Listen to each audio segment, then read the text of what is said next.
Hey Gary, how you doing? All right, Seb, how are you doing? I'm all right, man. I am super fired up about today's topic. Yeah, same here. So today we're going to talk about this whole brouhaha around commissions, right? You have heard about that, have you not? Oh man, that's a hot topic right now among realtors, right? That is a very hot topic, and there's a lot of wailing and gnashing of teeth and angst. People are really concerned that it spells the end of business as we know it. And what do you think? Do you think that these commission lawsuits are actually going to be the end of business as we know it?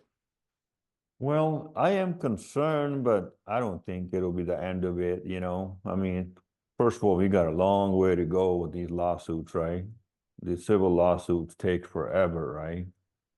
We could be in these lawsuits for next 10 years. You It know? could be 10 years. Yeah, absolutely. But the other day I at my office meeting we had our broker of record for California jump on, and she was talking about a lot of like the nitty gritty. And one interesting thing that I heard was that the DOJ, the Department of Justice, they want to completely outlaw sellers paying buyer's agents at all. That's their idea, is that a seller would never pay a buyer's agent if the DOJ had its way today. That's pretty interesting. That was actually the first time that I'd heard that the DOJ wants no seller to ever pay a buyer's agent. I don't understand why the DOJ has an issue with realtors making money. They make a lot of money, right? Yeah, I don't know what I mean. Again, I'm just a mere, passerby. I'm no expert, certainly in legal matters, but if that actually came to pass, that would be a big shock, I think, to the realtor business if a seller was prohibited from paying at all. I mean, so far, the lawsuits have largely been about blanket offers of compensation. How right now or previously to right now, most MLS rules did say that in order to list a home for sale on the MLS, a seller had to make a blanket offer of compensation to the buyer's agent, right? Regardless of how much that offer was or who the agent was, the seller had to pay that buyer at least $1 or maybe a penny or something. They had to give, I think it was at least $1, but some MLSs maybe it was like a penny as a blanket offer of compensation, which a penny or $1, it's basically zero, but it's not zero. And that's what the lawsuits were about, was about forcing a seller in order to get on the MLS, which let's face it, unless you're on the MLS, you're not really on the market at all. Um, that's what it was about. And that they want to make it so that the seller doesn't have to offer any compensation. And that's what we have now. Now we have a system where a seller can list their home for sale on the MLS, and instead of offering just $1, they can offer $0 today to a buyer's agent. But the DOJ, apparently, if they had their way, it would be the seller couldn't pay the buyer's agent, which that seems to me to be like kind of like un-American, right? I mean, like, why couldn't you, if you chose to, as a seller, pay the buyer's agent? That seems, I don't know, what do you think? That seems strange to you Yeah. that they would actually, Yeah. you I know, don't I don't I don't think they can do that. I mean, what if the seller wants to pay? It's his money, seller's money. what if the seller wants to pay, right? Yeah. So, but nevertheless, I mean, big change is coming, and change is already here now that sellers no longer have to pay a buyer's agent to get on the multiple listing service. So, like a lot of brokerages are saying, well, even though right now still almost every seller is, I've already seen on Facebook, how people are saying, oh, I'm running across listings now where there is no compensation offered, or it's a small amount. And then on Inman News, I'm seeing this thing how DeLeon Realty, which is right here in Silicon Valley, this back here, this image, that Silicon Valley back there, they are now offering 3.5% commission to sellers to represent them. And DeLeon Realty is not just some nothing realty company, right? I mean, like they're independent brokerage, but they're pretty big in Silicon Valley, and they represent a lot of, fairly, high-priced listings. And they're saying, just pay the buyer nothing, and we'll list it for 3.5%. Okay. I And that was on mean, Inman News, right? That was on Inman News. You read Inman? Are you an Inman yeah, subscriber? yeah, I do. But I mean, that's a good deal for the seller. Seller's saving a lot of money there, if that works. Well, it's interesting because I went and I when I saw that, right, like I saw that DeLeon was offering 3.5%. I forget how I stumbled upon that on their website, and then like 3 or 4 or 5 days later, they got picked up on Inman. But at that time, I went and I looked at their listings, and what they were doing was I mean, on the MLS, I can't see what they're charging, but they're telling the seller, we're going to charge you 3.5%, right? Just to represent you only, not a buyer.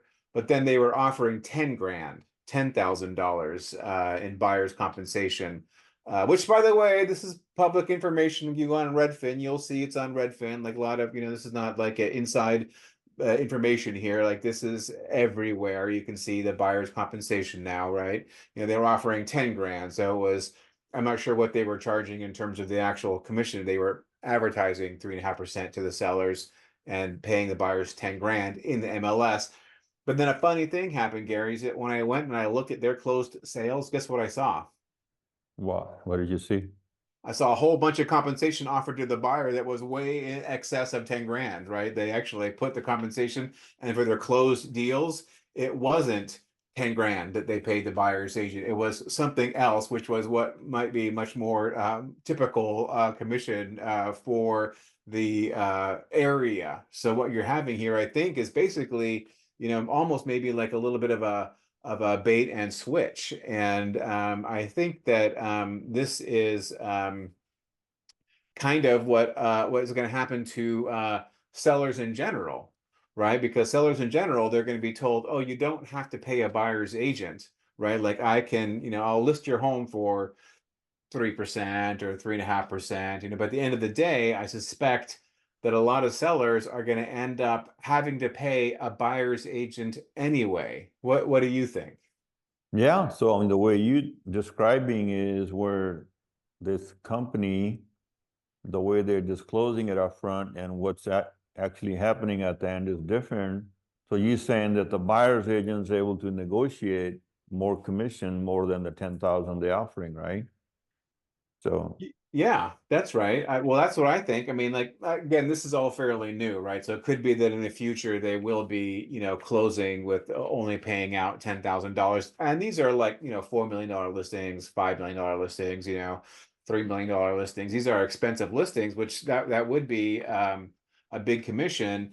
And I would say that, in the price range where these houses are, where they are, going to very wealthy people, right? I mean, like ordinary people are not going to be buying a $3 million house or a $5 million house, right? Those people probably have the cash to pay their own buyer's agent, right? I'm really more concerned about people who are selling $500,000 houses, because those buyers, those $500,000 houses, they probably are not going to have the kind of money they need to pay their own agent's commission, right? They're not going to have, I can't come up with an extra 12, $15,000 to pay my agent.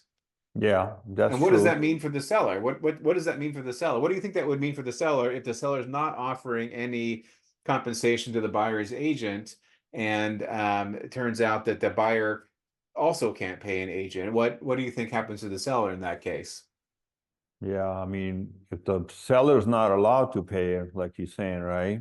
And the buyer's agent's not getting compensated, so the buyer probably won't get any representation then, right? So Yeah, I guess so. I guess so. And so what is that? What happens to the buyer in that case? the buyer will be unrepresented. The buyer probably end up getting the other end of the deal, right? Not so good deal, right? I mean, Seller can dictate, a buyer won't know, a buyer would have to accept whatever the seller dictates, right? Right. Yeah. And this is what was happening before the 1980s, right? Before the 1980s, when buyer representation started happening, right? There was a lot of buyers who were unrepresented and they were getting screwed. And that's the whole reason why they came up with buyer's brokerage, right? To protect the buyer. But I'm really honestly more worried about the seller because I work with a lot of sellers, and if I'm working with a seller and the buyer is unrepresented, what does that mean for the seller? Does that mean that the seller is going to then make more money, or will the seller end up making less money on the deal? And I think that the seller is much of the time going to be ending up with less money on the deal. And the reason why is a few of reasons why. One, because a lot of buyers have agents, right? And then if the agent thinks that they're not going to get paid, right? They're not going to work very hard to bring a buyer and see that buyer through to the closing table if there's nothing in it for them, right? Why would they? Why would they take on all that liability and hassle not to get paid, right? So I think that what the seller is doing is that they're probably going to be reducing the buyer pool, right? Reducing the number of people who want to write offers. You're just saying, you know what, I'm not going to work with, a big chunk of the market by offering no money to the buyer. Yeah, yeah, you not gonna have whole lot of agents working with buyers, because it doesn't pay. So that means there will be less of agents, right? And then the seller won't have, I don't know how else would seller find buyers if there's no buyer's agents, right? Well, I mean, like I think they'll find buyers, but they won't find as many buyers. But the other thing is they're probably not going to find very well qualified buyers, right? If you find buyers who are so broke they can't actually pay for their agent, are they going to be able to even offer very much? But my other concern really is that I think that sellers are going to have a lot of fall through, right? Because you're going to go in a contract and we don't know the buyer, right? No one knows the buyer. At least if the buyer had an agent, I might not know the actual agent, right? But I know that he is a member of my local association of realtors. I know he's a member of the California Association of Realtors. I know that the agent is bound to follow the code of ethics, right? I know that, right? I also know that maybe I don't know the buyer's agent even, but you know what? I might know his broker or his company, right? So I have a certain amount of trust there that is inherent in the process where I don't have any trust. If it's just some random buyer who's so cheap he can't even pay his own agent to represent him, doesn't have the money, I don't know anything about that buyer. Is that buyer a scammer? Is that buyer an alcoholic, a drug addict? Did they even have like a job, right? I mean, like, I don't know anything about them. I'm just trusting some random person, completely random person, to do everything that they say they're going to do in the sale to actually make it happen, right? That's a lot of trust I'm placing in somebody who I really have no connection to. I have no idea who they are or what they're all about.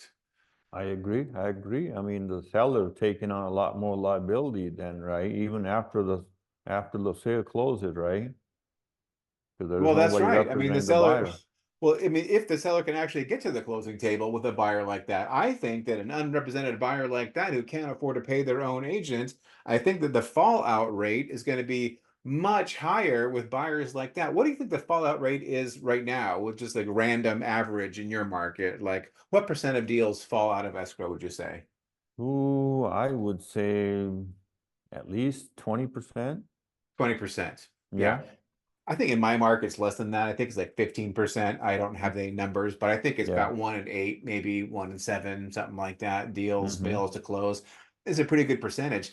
But what I tell my sellers is that, listen, the worst thing that can happen to you is that your deal falls apart, because then you lose all those buyers, right? That had been looking at your listing. They're all gone. And then they wonder if it falls apart, like, what's wrong with your house, right? The deal fell apart, right? I mean, it automatically puts a cloud on you, right? You lose all the momentum you had when you first came on market, you go under contract, and then all of a sudden you falls apart. There's a cloud on your property because people wonder what's wrong with it, and then all the buyers are gone anyway. Now you have a high days on market. Now you're just waiting for buyers to come in one by one. And do you think you're going to get as much money the second time around as you got the first time around? What do you think? Oh, no, no, no. I mean, the days on the market matters, you know. Most of the buyers within the first 10 days, you know, Yeah, if, I mean, most of the homes that sold at the higher, you know, price point, they're sold within the first 10 days, seven to right. 10 days. So risking After, it on a buyer who you have no idea who they are, who are completely unrepresented and untrusted, you're going to put the sale of your house into some anonymous person with has no part of the circle of trust whatsoever. And then okay, you say you fall out of contract. How much are you going to lose then? 5%? Is it possible you might lose? You might go from 500,000 to 475. Is that hard to see? That's not hard to see, is it? Right? yeah, So no, like there that's, you go. So you try by trying to save yourself 2.5% by not paying a buyer's agent, you've now lost 5% of the value. Not only that, but your holding costs, I mean, like your stress level, right? All that is, a lot higher because you had that fallout because you didn't pay to have that realtor representing the buyer. So I just think that this whole thing is going to be really problematic in a way that people had not anticipated, right? yeah, no, that's going to be a big, big deal moving forward. But I think realtors going to have to learn how to adapt, right? Got to show you value, right? So got to make sure that the buyers understand that even for buyers, you know, they can get a better deal by having a realtor too. So, you know, they might have to start paying now. But then again, you said a lot of the buyers barely have enough funds for their closing costs and down payment. And where does that extra money come from? Maybe lenders can come up with some kind of program where that could be, you know, finance that amount. Well, I think it's Fannie Mae and Freddie Mac are going to have to allow you to finance your realtor's commission, right? But then there's also FHA and VA, right? I mean, like they don't allow for that right now. VA certainly does not, right? So like, so Nope. now all these veterans, what are they going to do? I mean, like there goes a big problem right there. So there's just so many, thorny issues that go along with this, making the buyer pay the commission. But given how things are changing, how people are starting to see listings where there is no compensation, like a lot of brokerages, mine included, are really uh, strongly encouraging agents to get a buyer broker agreement signed. Do you have much experience with buyer broker agreements, Gary? Yes, I do. I do. Yeah. I try to get them signed most of the time when I'm representing buyers, you know. It's good to know, good for the buyer to know that I'm 100% in, right? Same thing for me. I know the buyers are serious now, right? Buying a home. So I always get that signed. Yeah, you know what? I'm gonna be honest. I've never had a buyer broker agreement signed in my life, honestly. And but like word on high is that we need to start using them like right away.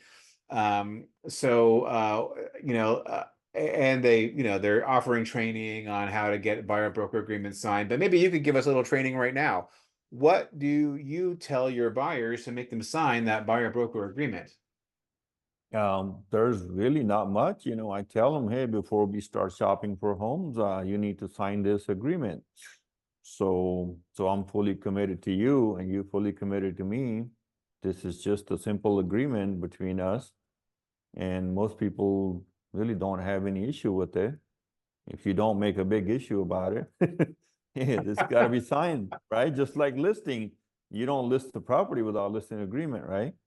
Right. Yeah, it professionalizes your relationship. And I think that a lot of agents now who have never done it this way, they've like maybe myself even, right? A lot of agents like me, we're putting all this angst into the whole buyer's agreement. Like, why would I get a person to sign this thing where that locks them into me where they agree to pay me a commission if the seller isn't, right? Because that's basically what that buyer agreement says, right? Like that I will get paid, me, the agent, I will get paid a certain amount on the purchase price. And if the seller pays me, great. If the seller doesn't pay me, then you pay me.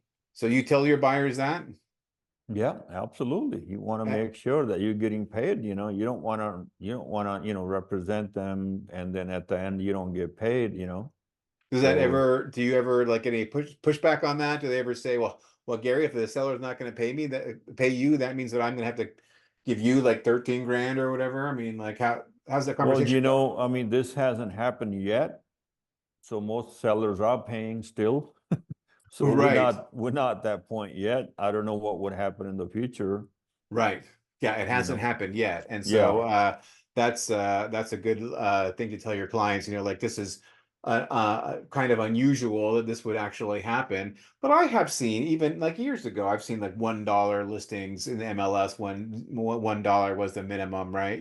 So I'm sure that I will be seeing it more and more. But here's the thing that I think that a lot of sellers need to understand about why they should just go ahead, I think, and pay a buyer's agent anyway. Like even if they have a buyer broker agreement signed, and they will pay the agent if the seller does not.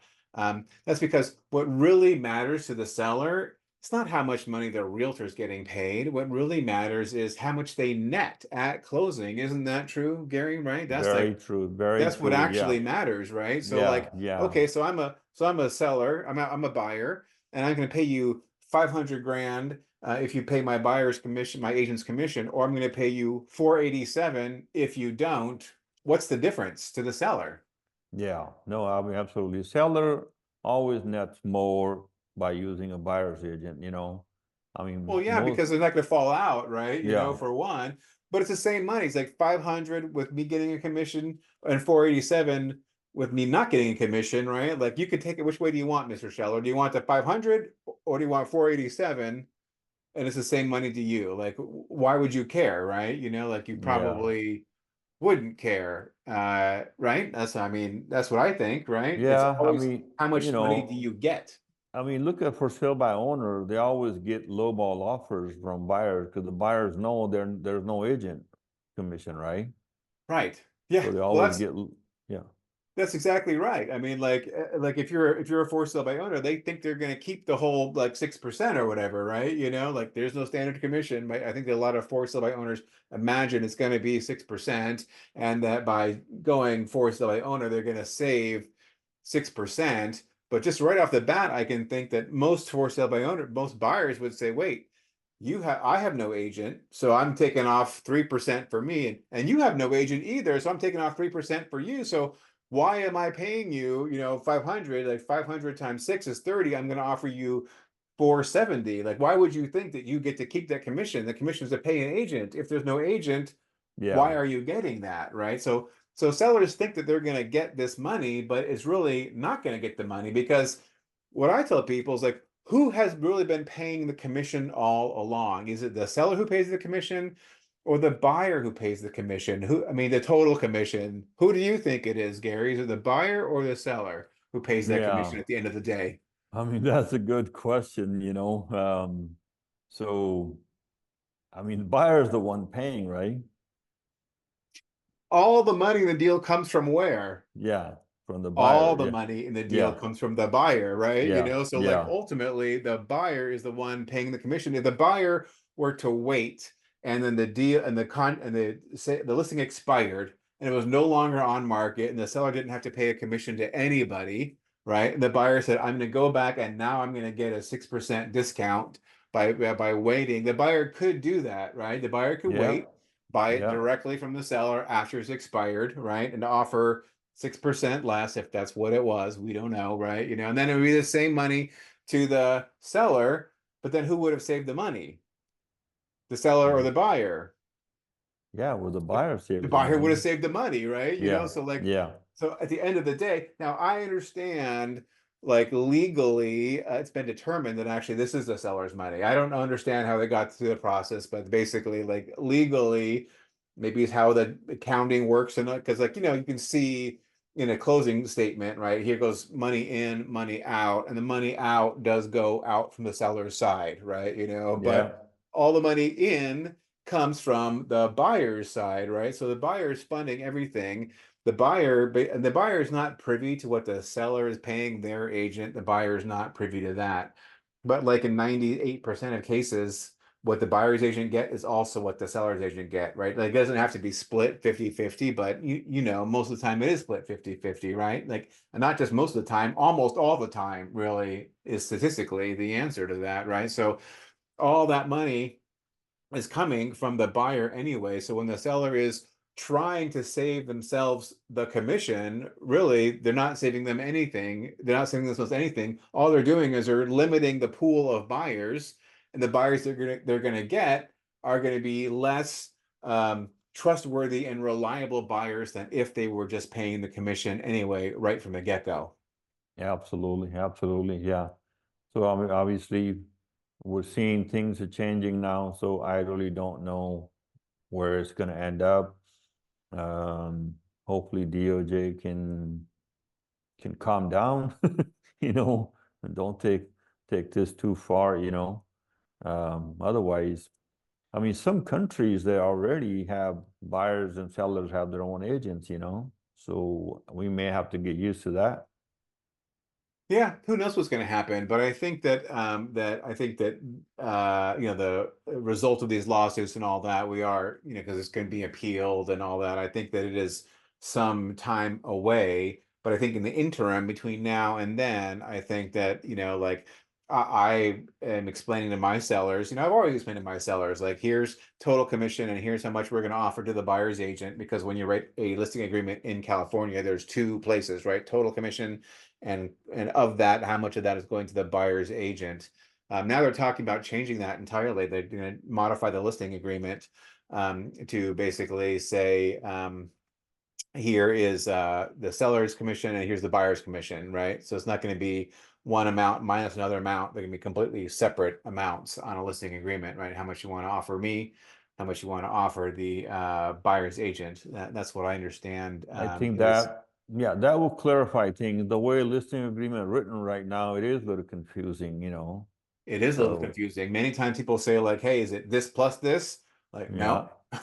yeah. You always hear that from the seller. So yeah, if they can just clarify that, hey, here's for the buyer, here's for the seller, you know, or you want to pay the buyer or not, you know, whatever, you know, Right. it should be all in writing up front.